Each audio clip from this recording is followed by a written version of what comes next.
everyone, Shane Green here. I'm the Culture Hacker. So it's that time of the year. You know that time, everybody's in it. We're all about to do it. We take stock of the year that's almost done.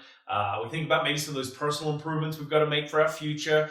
And of course, set ourselves some great goals to be in a better position for the new year. We all know it.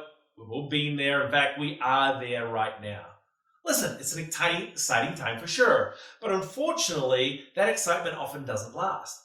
Because you see, to achieve great things for next year, we have to deal with one of our biggest challenges, our obstacles, ourselves. You see, I believe the reason that we often aren't successful at making changes and achieving goals is that we just don't have the energy and then the discipline to get the things done that needs to be done. As a leader who drives improved performance, we have to start by reflecting on our own habits, our ability to harness that necessary energy every day to be a good leader. The one who inspires the hearts and minds of others to be at their best and to want to do the things that we want them to do. You see, I believe a leader must consider their own physical and mental health first in order to inspire all the people in their lives. So what I wanted to do as we head into the new year is give you my top 4 leadership habits that I want you to consider getting right now before you head into that new year. The first one is, start your day out right. Listen, for many people, the sound of a blaring alarm clock is their welcome to the new day. Think about it.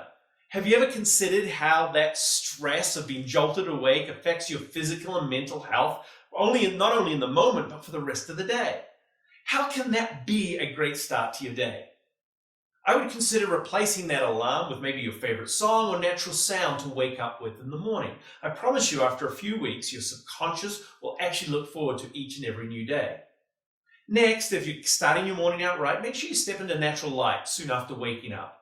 Sunlight, remember, is nature's way of letting your body know it's time to get going, time to get moving. And of course, the final piece of advice for starting your day out right is to make sure you have something for breakfast. Now listen, I know we're all on intermittent fasting, the whole keto kind of diet, all of these things. I don't know, everything seems to sort of be about a new trend. And well, listen, for someone who's tried it all, I can tell you something. Having a great breakfast to start your day just makes me feel better. It gives me the energy I need. Depending on which latest dietary research you're reading, there's still plenty of evidence that suggests breakfast is the most important meal of our day. Because why? Because it lets your body know that there's going to be plenty of calories to take on whatever is put in front of it, whatever task you've got planned, so it doesn't need to conserve energy. When our body conserves energy, it's really hard to get things started. A quality breakfast is influential in our ability to concentrate throughout the day and maintain a balanced emotional state. I promise you, all of that is really important to be a great leader. The second thing is, remember, stay active at work. Now, I know many of you will have a great New Year's resolution to get more time in the gym, exercise more. It seems every year we go through the same sort of performance. But by the end of January, most people's enthusiasm for exercise is probably long forgotten.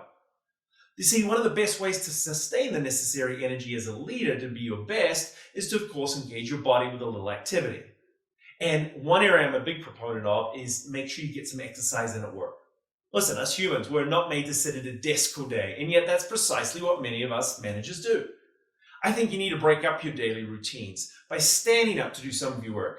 Do more of that MBWA. Remember, management by walking around. The walking around is key. And taking time every couple of hours to stretch and stimulate that blood circulation. I believe remaining active at work is a great way to stay energized and be at your best. So start thinking about your daily work routine. How can you get some activity in? My third piece of advice is you got to learn to take proper breaks in the new year. I learned about ultradian rhythms years ago playing sports. If you have no idea what they are, look them up. Please pay attention. Ultradian rhythms occur regularly throughout your day, generally every 90 to 120 minutes. And it's important you know about these. The thing to know is that within every ultradian rhythm, our body has some sort of agreement. The agreement is to give us all the energy we need for as long as it takes to fulfill that cycle, say 90 minutes. But it requires you to give your body and your mind a bit of a break after you. Now, I've seen and heard the reaction some of you are probably going through right now. I don't need a break every 2 hours, and neither do my employees. That would be horrible for productivity and efficiency. Listen, I get it. I also come from work environments where it's expected that you work 10, 12, 16 hours a day. While we may have received that badge of being the hardest worker, can you honestly say that once you surpass 10 hours that you are still delivering quality work? The reality is, without proper breaks, fatigue toxins and stress hormones flush our bodies. And that builds up over the day to the point where we just can't wait to get home and collapse on the couch, do nothing.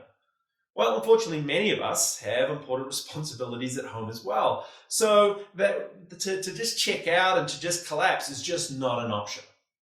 So what we need to do is to take regular and proper breaks to avoid the stress and fatigue building up over a period of time. What that does is not only gives you energy throughout your day at work, but also make sure you've got some energy at home as well. So every few hours, get up from your desk, stretch a little, walk outside, drink some cold water, eat a snack, but whatever you do, please take your breaks. And then my fourth one, which is sort of connected with that, is learn to disconnect from your tech. When you take a break, step away from your computer, phone, or whatever it is else that's attached to you. While the world seems to demand that we stay connected all the time, plenty of research is now suggesting that we are more productive and healthy when we get to disconnect a little bit every day. I've met many managers who claim to support their employees' work-life balance by getting them home after 8 hours, only to require that they remain available and work at home for all hours of the night, honestly causing even greater work-life imbalance.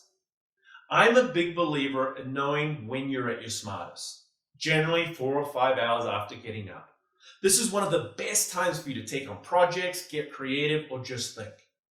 For me, from 10 a.m. to noon every day, I generally shut the door, don't answer calls or emails, nothing that will get in the way of my thinking.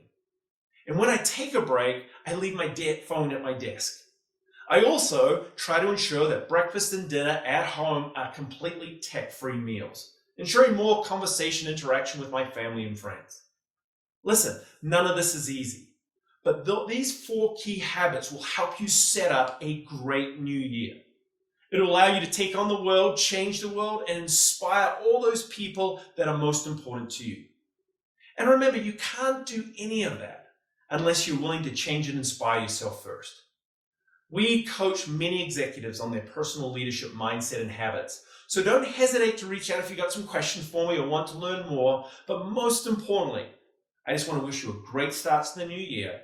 And most importantly, I want to make sure it's your best year yet. So good luck, take care, and remember my 4 tips.